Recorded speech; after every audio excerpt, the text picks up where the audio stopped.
오늘 2022년 9월 23일 금요일 밤 예배에 하나님께서 우리에게 주시는 말씀은 사무엘하 4장입니다.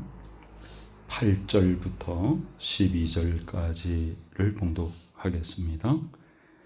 헤브론에 이르러 다윗 왕에게 이스보셋의 머리를 들이며 아뢰되 왕의 생명을 해하려 하던 원수 사울의 아들 이스보셋의 머리가 여기 있나이다. 여호와께서 오늘 우리 주 되신 왕의 원수를 사울과 그의 자손에게 갚으셨나이다 하니, 다윗이 부에롯 사람 림몬의 아들 레갑과 그의 형제 바나에게 대답하여 그들에게 이르되, 내 생명을 여러 환난 가운데서 건지신 여호와께서 살아계심을 두고 맹세하노니, 전에 사람이 내게 알리기를 보라 사울이 죽었다 하며 그가 좋은 소식을 전하는 줄로 생각하였어도 내가 그를 잡아 시글락에서 죽여서 그것을 그 소식을 전한 갚음으로 삼았거늘, 하물며 악인이 의인을 그의 집 침상 위에서 죽인 것이겠느냐. 그런즉 내가 악인의 피 흘린 죄를 너희에게 갚아서 너희를 이 땅에서 없이 하지 아니하겠느냐 하고 청년들에게 명령하매 곧 그들을 죽이고 수족을 베어 헤브론 못가에 매달고 이스보셋의 머리를 가져다가 헤브론에서 아브넬의 무덤에 매장하였더라. 아멘.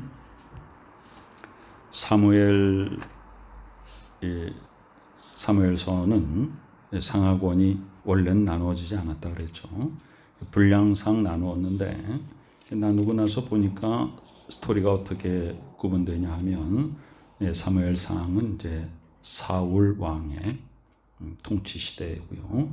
사무엘하는 이제 다윗의 통치 시대를 맞게 되는 것입니다. 그런데 이제 사울이 그의 세 아들 요나단, 아비나답, 말기수와 함께 전사하고 나서 다윗이 온 이스라엘의 왕이 되었냐면 그렇지 못합니다. 다윗은 남쪽에 있는 헤브론에서 유다 지파만의 왕이 되었죠. 그래서 유다 지파만의 왕으로서 7년 6개월을 다스리고, 그 7년 6개월이 지난 다음에야 북쪽하고 남쪽이 합쳐져서 전체 통합 이스라엘의 왕이 되는 것입니다. 그럼 그동안 어떻게 되냐? 사울은 아들이 하나 더 있습니다. 그 아들이 이스보셋인데요. 그래서 사울과 나머지 세 아들 요나단, 아비나답, 말기수아가 전사하고 이제 넷째 아들 이스보셋만 남았죠.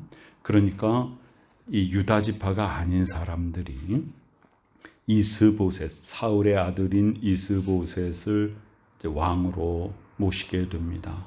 그래서 남북이 갈라지게 되죠. 사울왕 사망 이후에. 자, 다윗에게는 다윗의 이복, 누이, 스루야의 세 아들들이 있습니다.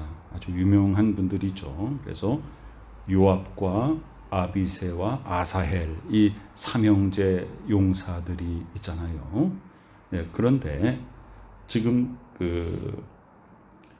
이스보셋의 신복 부하 장군이 누구냐면 아브넬입니다.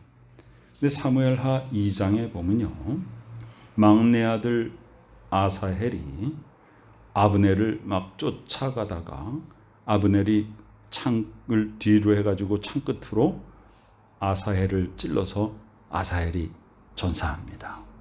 그러니까 요압은 이 아브넬은 내 작은 동생을 죽인 원수이죠. 그래서 오늘 4장의 1절에 보니까 사울의 아들 이스보셋은 아브넬이 헤브론에서 죽었다 함을 듣고 손에 맥이 풀렸고 온 이스라엘이 놀라니라 그랬죠. 그래서 그 중간에 어떤 이야기가 있냐 하면 이스보셋의 부하 장수인 아브넬이 요압의 작은 동생 아사헬을 죽였기 때문에 요압이 자기 동생의 원수를 갚습니다. 그래서 요압이 아브넬을 죽이게 되죠. 네. 그러니까 서로 원수 갚는 일들이 계속 반복하게 됩니다.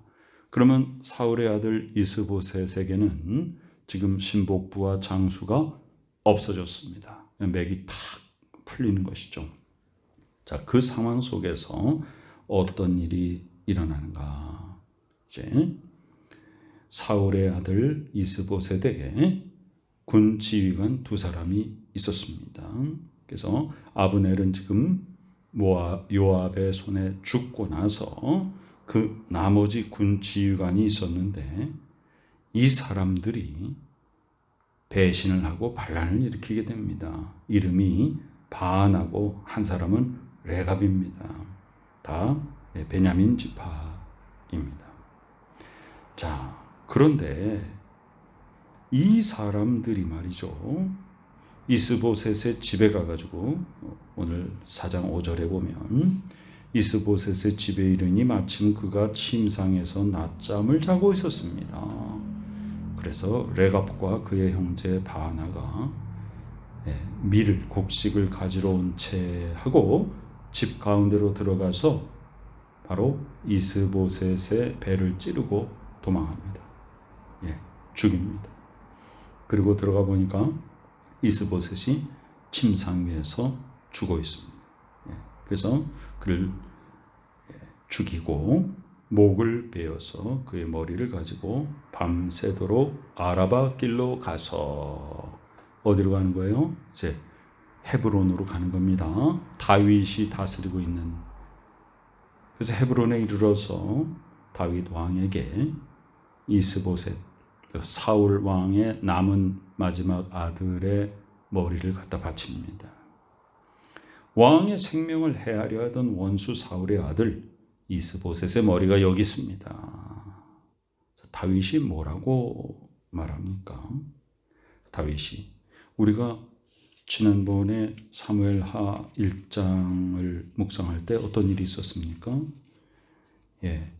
한 아말렉 청년이 와가지고 자기가 사울 죽였다라고 하면서 사울의 그 투구와 또 팔고리를 사울의 왕관, 그죠? 사울의 왕관과 팔의 고리를 벗겨가지고 다윗에게 가져왔다고 말하지 않습니까?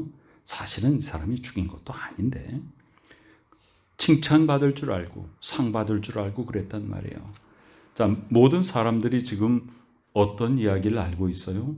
다윗이 블레셋 장수 골리앗의 위협 속에서 나라를 구했고, 그런데 사울 왕이 시기 질투하여서 그 나라를 구한 다윗을 죽이려고 했고, 다윗은 계속 도망다니고 생명의 위협을 겪으면서 결국은 하나님께서 그를 치셨죠.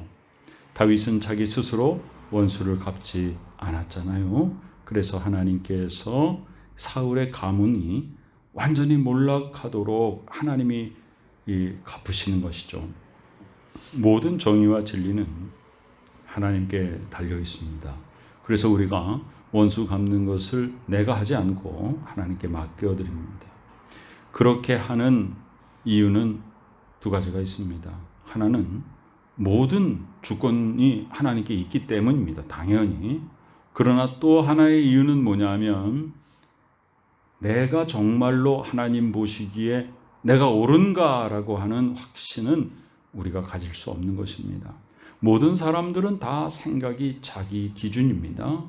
그리고 다른 사람과의 관계 속에서 나와 다른 것을 잘못됐다라고 생각합니다. 그래서 분란이 일어나고 싸움이 일어나는 것이죠. 그런데 그 사이에서 누가 판단하십니까? 하나님이 판단하시는 겁니다. 그래서 모든 일을 대할 때 내 중심으로 판단해서는 아니 됩니다. 내가 옳다고 여기는 것도 하나님 보시기엔 옳지 않은 것일 수 있습니다. 그리고 상대방이 아주 잘못됐다고 내가 생각하는 것도 하나님 보시기엔 그게 옳은 것일 수 있습니다. 그러면 누가 판단하십니까? 하나님이 판단하십니다. 선악간에 우리는 오직 하나님의 판단에 맡기고 그것을 하나님의 말씀을 기초로 해야지 내 지식이나 특히 내 감정이나 내 쪽 입장, 나의 상황 이것을 가지고 옳고 그름을 따져서는 아니 됩니다. 그래서 내가 내 손으로 원수 갚는 것을 하지 않고 하나님 아버지 앞에 맡기는 것입니다. 다윗은 모든 것을 그렇게 하였죠. 하나님께서는 정의와 진리 쪽에 선 다윗을 왕으로 세우시고 아직은 남쪽 유다의 헤브론에서의 유다 지파만의 왕이지만 거기 세우시고 그리고 사울의 가문은 다 폐하시고 있습니다. 지금. 그러나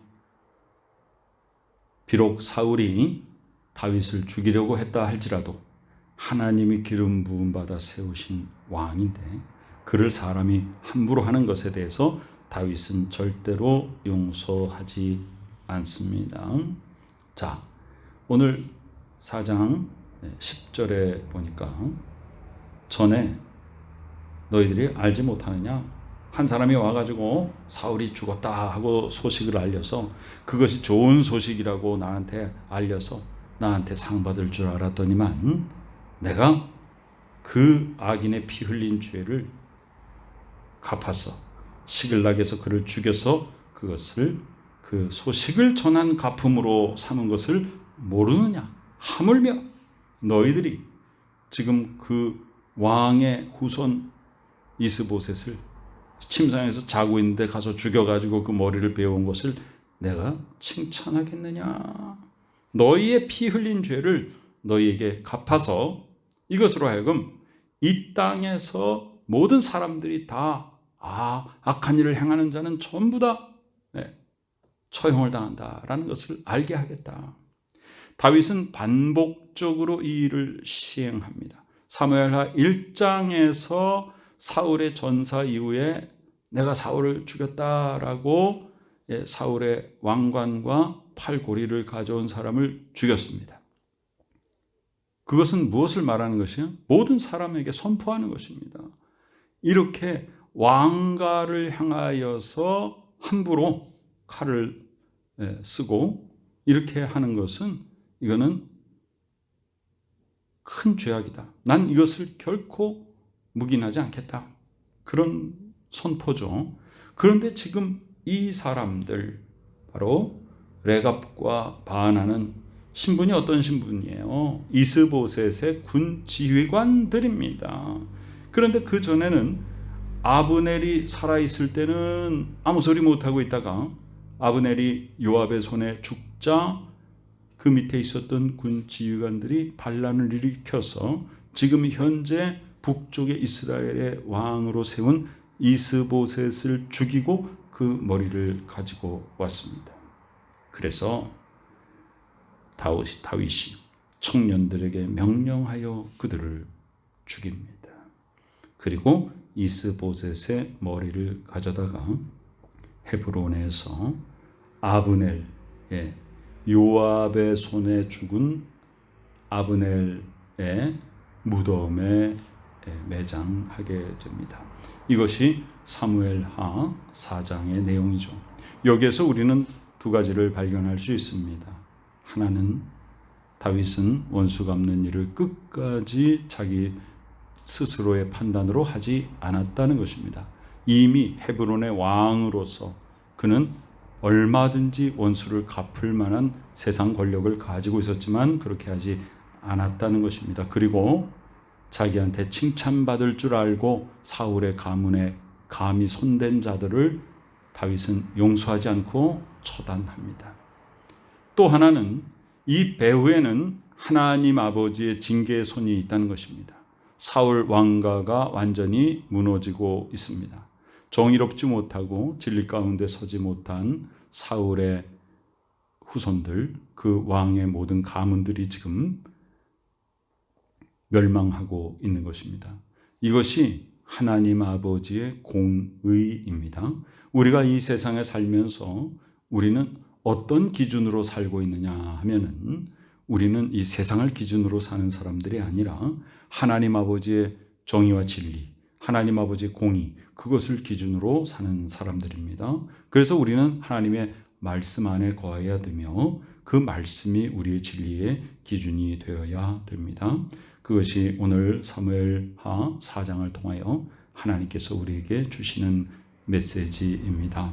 또한 나에게 잘못을 한 원수라 할지라도 예수 그리스도의 말씀을 따라 원수도 사랑하는 진정한 사랑이 우리 가운데 내 속에서 내 것으로 샘솟는 것이 아니라 예수 그리스도께서 나를 위하여 목숨을 대신 버리신 그 사랑을 나도 배워서 나에게 잘못한 사람조차 사랑하는 진정한 긍휼한 마음으로 그 사랑의 실천이 우리 가운데서 하나님의 자녀인 것을 증거하는 것입니다.